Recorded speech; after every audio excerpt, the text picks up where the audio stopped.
வணக்கம். நான் தாமரை மனோ இல்லம். இன்றைக்கி நம்ம மொட்டை மாடிக்கு வந்திருக்கோம். மொட்டை மாடி எதுக்குன்னா, நமக்கு ரொம்ப நாளாக எனக்கு செடி வைக்கணும் ரொம்ப ஆசை. நிறைய செடிங்கெல்லாம் வளர்க்கணும்னு ரொம்ப நாள் ஆசை.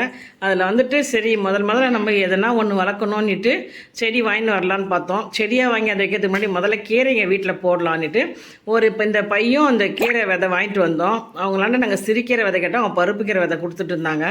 நாம் போட்டோம். 7ஆம் தேதி தான் வாங்கிட்டு வந்து இந்த மாதம் 7ஆம் தேதி போட்டது. 20ஆம் தேதிக்கெல்லாம் ரொம்ப தலை நல்லா வந்துட்டுது கீரை. நம்ம சரி பறிச்சிடுவோம், இதுக்கு மேல்பட்டு வளர விடக்கூடாதுன்னுட்டு இது எலசா வச்சு பருப்பு கீரை எடுக்கும்போது ரொம்ப டேஸ்ட்டாக நல்லாயிருக்கும். அதனால் நம்ம தேவையான அளவுக்கு நம்ம பறிச்சுக்குவோம். இது ஒரு 2 முறையாக செய்யலாம் நம்ம வீட்டுக்கு. அதனால் முதல் பாதி பறிச்சுக்குவோம். நல்லா உயரமாக வளர்ந்துட்டு இருக்கிறதெல்லாம் எடுத்துட்டோம்னா அடுத்து பேஜ் இன்னொரு முறைக்கு எடுத்துக்கலாம். நம்ம இதை பறிச்சுட்டு 2 பேஜை பறிச்சிட்டோம்னா சரியாக இருக்கும். இப்போ தேவையான அளவுக்கு நம்ம நல்லா கொஞ்சம் உயரமாக வளர்ந்ததெல்லாம் பறிச்சிடுவோம். நமக்கு ஒரு கட்டளவுக்கு இருந்தால் போதும், நமக்கு எடுத்துக்கலாம். இப்போ நம்ம பருப்பு போட்டு நல்லா கடைஞ்சிடுவோம். சுத்தம் பண்ணிட்டு நல்லா சுத்தமாக இருக்குது. அது வேறு மட்டும் கிள்ளி போட்டுட்டு நம்ம அப்படியே யூஸ் பண்ண வேண்டியது தான்.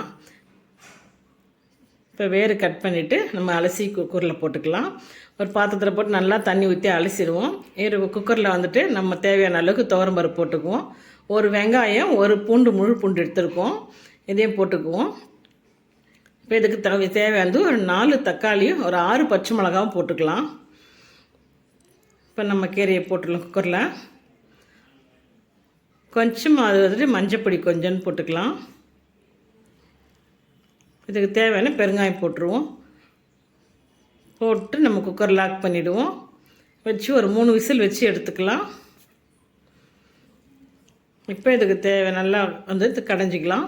பருப்பு சட்டியில் கொஞ்சமாக புளி போட்டுட்டு நம்ம இந்த கீரையை தண்ணி வடிகட்டிட்டு நம்ம போட்டுக்கலாம். போட்டு பருப்பு சட்டியில் போட்டு நல்லா கடைஞ்சிக்குவோம். பருப்பு சட்டியில் போட்டு கடையும் போது அந்த மண் சட்டியில் வாசனைக்கு ரொம்ப நல்லாயிருக்கும் கடைஞ்சோம்னா. இது நல்லா கொஞ்சம் ரொம்ப மைய கடையக்கூடாது, கொஞ்சம் திரியாக கடைஞ்சாதான் அது டேஸ்ட்டாக இருக்கும். இப்போ நம்ம பாத்திரம் வச்சு கொஞ்சம் எண்ணெய் ஊற்றிக்குவோம். கொஞ்சம் கடுகு போட்டுட்டு 2 காஞ்ச மிளகாய் போட்டுக்கலாம்.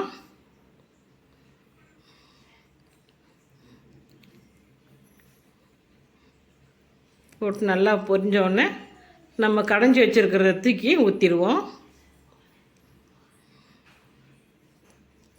அது திட்டமாக தண்ணியெல்லாம் நம்ம ஊற்றியாச்சு. அந்த பருப்பில் இருக்கிற தண்ணியே சரியாக போச்சு. நமக்கு மேற்கொண்டு தண்ணியெல்லாம் ஊற்ற வேண்டியதே இல்லை.